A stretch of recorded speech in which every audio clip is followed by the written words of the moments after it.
F'din il-katekezi tagħna llum sejrin nirriflettu fuq Santa Teresa tal-Bambin Ġesu bħala spiritwali tas-saċerdoti. Matul din is-sena eżistijaj li l-Papa Benedittu XVI iddedika għal qudussija tas-saċerdoti. Qegħdin nirriflettu fuq diversi personaġġi fil-Knisja illi saru ommijiet spiritwali għas-saċerdoti. Illum misna naraw ftit din il-qaddisa. Biex ngħidlek il-missjoni ta' Santa Teresa tal-Bambin Ġesu fil-Knisja wieħed jista' jgħid illi bdiet meta f'Lulju kien darba l-ħadd tal-1887 Teresa tal-Bambin Ġesu il-wiċċ imqaddes issibruha quddiem immaġni ta' Ġesu mislub illi minnu ħireġ id-demm. Mill-idej misluba ta' Ġesu id-demm meta qatta l-isfel u jinbet spontanjament fil-qalb ta' Therese Martin ix-xewqa li tqatta l-ħajja tagħha fuq il-Kalvarju sewwa sew f'riġlejn Ġesu mislub sabiex tiġbor id-demm tiegħu. Therese tgħid illi f'dak iż-żmien hija wkoll kienet maħtufa mix-xewqa ta' Ġesu fuq is-salib meta jgħid għandi l-għaġġ. Din hija tema eżisti li f'diversi qaddisin mistiċi nsibuha biżejjed nieħdu l-Santa il-Beata Teresa ta' Kalkutta Madri Teresa kif ħdejn is-salib tagħha fil-kappella l-koll hemm miktub għandi l-għaġġ għaliex femet tant kemm Ġesu għaċċana l-erbieħ. Teresa l-istess femet dan l-arfien, femet kemm Ġesu kien bil-għaġġ għall-erbieħ. Mu speċjali l-erbieħ tal-iktar nies inbedin minnu tgħid. Il-mhux biss kienet femet kemm Ġesu kien għaċċan, imma hija stess kellha dal-għaġġ fir-ruħ tagħha, dal-għaġġ fil-qalb tagħha għall-erbieħ. Biex ngħidlek, l-għaġġ ta' Ġesu fuq is-salib għall-konverżjoni tal-midinbin sar l-għaġġ ta' Teresa tal-Bambin Ġesu.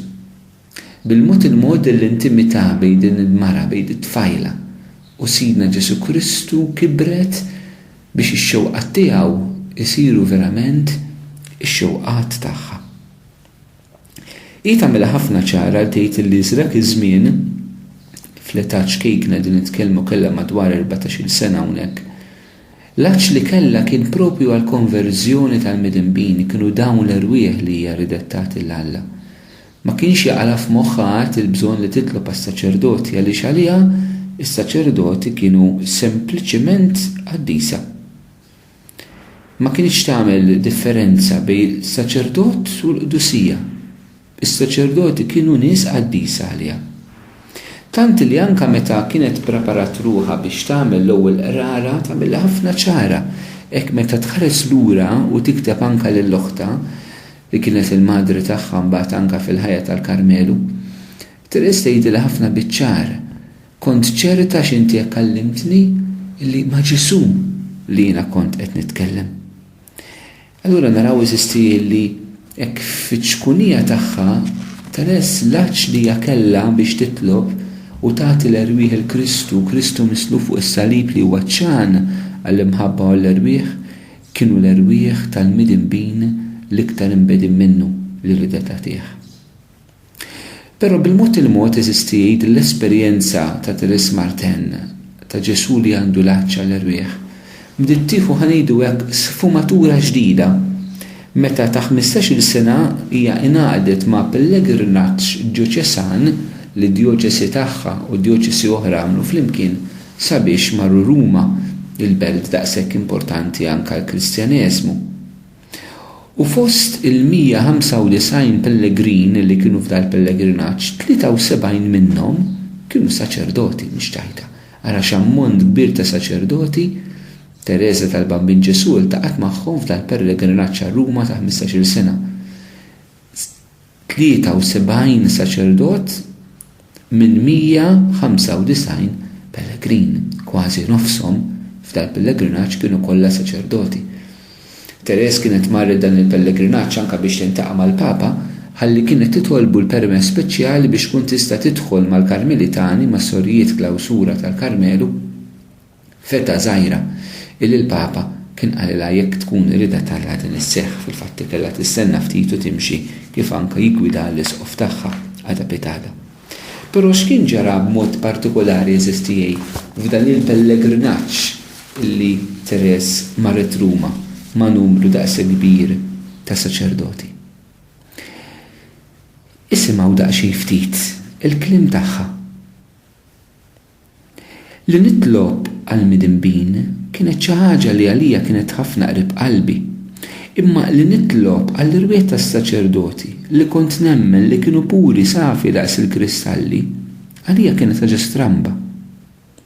Fl-Italja imma fimt il-vokazzjoni tiegħi. Mhux biex immur il-bot, imma biex nifhem xi ħaġa li kienet importanti u utli. Għal xahar sieħ jiena għext ma' ħafna saċerdoti qaddisa u fimt illi jekk id-dinjità sublimi tagħhom kienet tollihom il fuq mill-anġli, b'daqshekk ma jfisser xejn li kienet naqsilhom mill-aspett uman u fraġli u debboli tagħhom bħala bnedmin. Jekk għal saċerdoti qaddisa Ġesu jista' jgħid għalihom fil-Vanġelu huma il-melħ tal-art u dawn juru li għandhom bżonn it-talb. Xi jfisser dal-kliem għal dawk is-saċerdoti li huma birda? Forsi Ġesu ma qalx ukoll jekk il-melħ jaqta' biex jerġa' jieħu t-toma. Qed tikteb il-madra badessa tagħha. Kemm sabiħa il-vokazzjoni u l-iskop tagħna fil-Karmelu li aħna nikkonservaw il-melħ tal-erwieħ. Dini is-sejħa tal-Karmelu. Ħalli bekk permezz tat-talb tagħna u s-sagrifiċċji tagħna insir apostlu għall-apostli.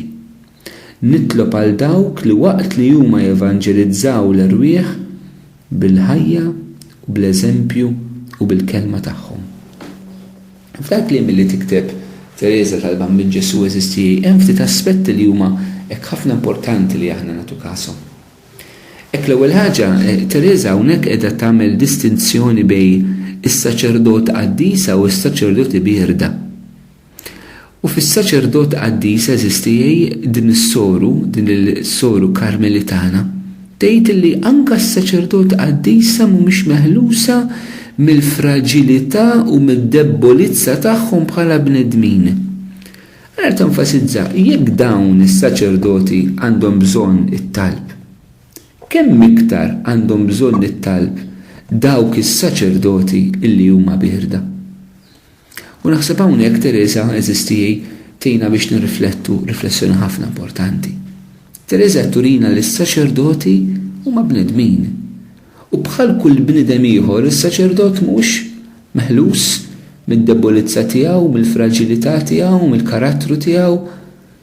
U allura kemm importanti eżistijej u Teresa mela tajba s-saċerdot qaddisa għandhom bżonn it-talb għaliex l-umanità djufija hemmhekk qiegħda ħseb wara dawk li huma bierda. Din il-qaddisa turina eżistijej kemm kienet qaddisa umana.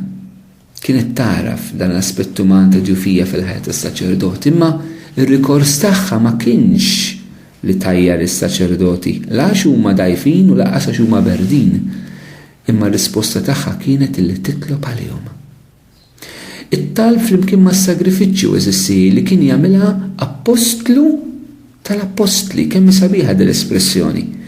Teresa fehmet li se tkun apostlu tal-apostli.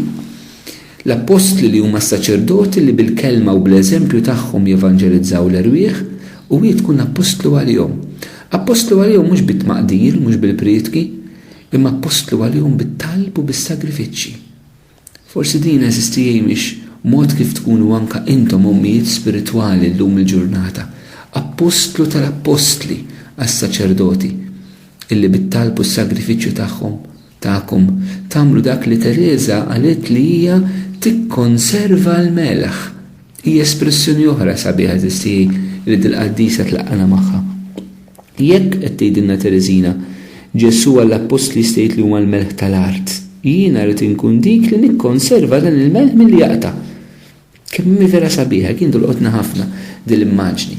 Bit-talbu s-sagrifiċċju mela hija mhux bistejn lis-saċerdoti biex jekk huma berda jitħeġġu, imma biex anke jekk huma qaddisa huma l-melħ tal-art vera, dak il-melħ ma jaqtax, ma jitilfux mill-dussija tagħhom. U naħseb Teresa hawnhekk tagħtina anke dawl ieħor. Għal xiex aħna nitolbu l-grazzja lis-saċerdoti jitħeġġu, però anke li dawk li huma meħeġġin u dawk li huma mexxin biex ma jitilfux dak li hemm fil-qalb tagħhom. Kemm hija sabiħa tipproteġi lis-saċerdoti li ma jsirux melħ illi jaqta. U naħseb dik ukoll eżisti tista' tkun missjoni ta' wħud minnkom bħala ommijiet spiritwali. Din il-ħeġġa baqgħet tikber bil-mod il-mod fil-ħajja ta' Santa Teresa tal-Bambin Ġesu fl-età ta' 17-il sena fil-bidu tas-sena ta' l-1889 hija tikteb il-loħ ta' Celina li kienu ħafna qrib ta' xulxin li anke wkoll kienet soru fl-istess monaster.